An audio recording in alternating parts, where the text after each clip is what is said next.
মাছ কিনলে মাছের সাথে মাছের মাথা তো থাকবেই, তবে সেই মাছের মাথাটাকে একই তরকারিতে খাওয়ার পক্ষপাতী আমি অন্তত নই।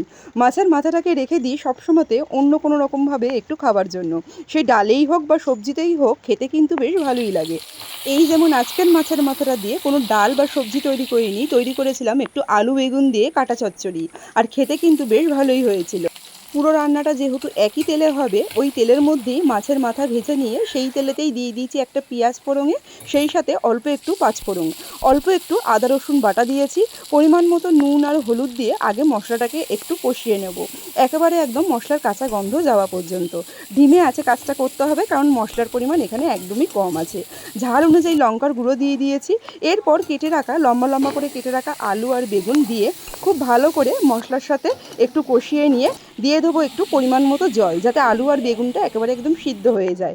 এরপর পুরো জলটা শুকিয়ে এসে যখন নাকি একদম শুকনো শুকনো হয়ে আসবে, অল্প একটু গরম মশলার গুঁড়ো দিয়েছি, আর গরম মশলা গুঁড়োটা খুব ভালো করে মিশিয়ে দিয়ে ভেজে রাখা মাছের মাথাটাকে দিয়ে দেবো। আর মাছের মাথাটা কিন্তু ভেজে নেবার পর খুন্তি দিয়ে একটু ভেঙে নিয়েছিলাম, এতে মেশাতে সুবিধা হয়েছে।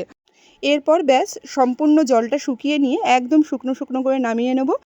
তৈরি হয়ে গেল আলু বেগুন দিয়ে মাছের মাথার কাটা চচ্চড়ি। খেতে কিন্তু বেশ ভালোই লাগে। রিলটা ভালো লাগলে অবশ্যই লাইক কমেন্ট শেয়ার করবেন। ধন্যবাদ।